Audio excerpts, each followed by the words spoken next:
আশুরা রোজা রাখার সঠিক নিয়ম কি, কিভাবে রোজাটা রাখবো? এই দিন, এই ইসলামকে আল্লাহ তাআলা পরিপূর্ণ করে দিয়েছেন। এখানে ইহুদি খ্রিস্টানদের অনুসরণের কোনো সুযোগ আছে? কোনো সুযোগ নেই।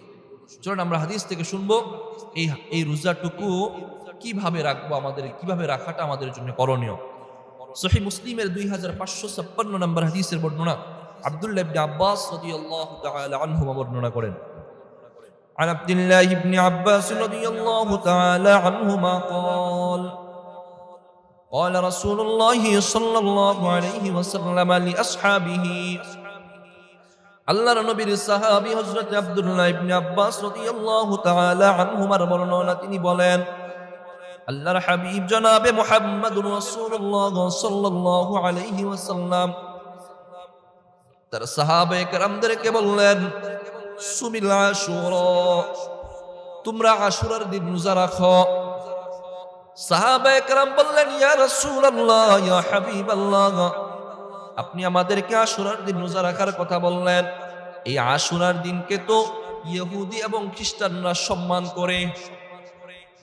ইয়া রাসূলুল্লাহ, ইয়া হাবিবাল্লাহ, এই আশুরার দিনকে ইহুদি খ্রিস্টানরা সম্মান করে, আমরা কি এই দিনে রোজা রাখবো? নবী বললেন, যদি আমি সামনের বছরে জীবিত থাকি, ফালাউ কানা আমাল মুকবিল ফাসুমিল তাসিআ, যদি আমি সামনের বছরে জীবিত থাকি তাহলে আমি 9 তারিখেও রোজা রাখবো। বর্ণনাকারী আব্দুল্লাহ ইবনে আব্বাস রাদিয়াল্লাহু তাআলা আনহুমা বলেন, যখনই নবী এই কথাটা বললেন, এই কথাটা বলার পরে সামনের বছর এখনো আসে না, তুফিয়া রাসূলুল্লাহ সাল্লাল্লাহু আলাইহি ওয়াসাল্লাম, নবী এই কথাটা বলার পর সামনের বছর এখনো আসে নাই, আমি দেখলাম নবী দুনিয়া ছেড়ে চলে গেছেন। এই কথাটা নবী বললেন, আমি যদি সামনের বছরে জীবিত থাকি 9 তারিখেও রোজা রাখবো। এই কথাটা বলার পর সামনের বছর এখনো আসে নাই, এর আগেই নবী দুনিয়া ছেড়ে চলে গেছেন। এবার আমরা কোন দিন রোজা রাখবো? 10 তারিখে তো নবী রাখার কথা বলেছেন এবং বলেছেন সামনের বছর জীবিত থাকলে 9 তারিখে রাখবো। এখন আমাদের সমাজে প্রচলিত আছে, হয়তো 9 তারিখে রাখো, না হয় 11 তারিখ, দুইটার যে কোনো একটার সাথে মিলাইয়া রাখো, আছে না?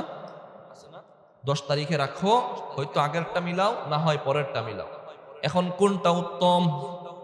সুনানে তিরমিজির 755 নম্বর হাদিসটা যখন ইমাম তিরমিজি রাহিমাহুল্লাহ নকল করেন, তারপর তিনি বলেন, ওয়াকাদ ইখতালাফা আহলুল ইলমি ফি ইয়াউমি আশুরা فقال بعضهم يوم التاسع وقال بعضهم يوم العاشر।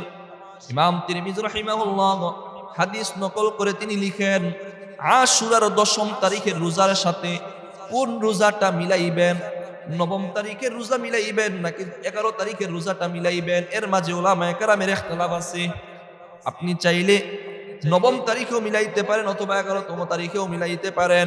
ওয়ারুবিয়া আন ইবনে আব্বাস, ওই কথাটা বলার পরে আবার তিনি বলতেছেন, আব্দুল্লাহ ইবনে আব্বাস রাদিয়াল্লাহু তাআলা আনহুমা নকল করেন, আন্নাহু ক্বালা সুমু আত-তাসিআ ওয়াল আশিরা ওয়া খালিফুল ইয়াহুদ। ইমাম তিরমিজি রাহিমাহুল্লাহ বলেন, আব্দুল্লাহ ইবনে আব্বাস রাদিয়াল্লাহু তাআলা আনহুমা বর্ণনা করেন, তোমরা আশুরার 10 তারিখের সাথে 9 তারিখকে মিলাও এবং ইহুদিদের বিরোধিতা করো। উভয়টাই করা যাবে, 10 তারিখের সাথে 11তম তারিখও মিলানো যাবে, 9 তারিখও মিলানো যাবে। তবে হাদিস বলছে উত্তম হবে 9 তারিখ এটা মিলানো। কোন তারিখ? 9 তারিখ। 9 তারিখ কবে? আগামী দিন। আজকে রাত্রে সাহারি করবেন, আজকে সাহারি করে আগামী দিন রোজা রাখবেন, আর হলো 10 তারিখ রোজা রাখবেন, এটাই হলো উত্তম।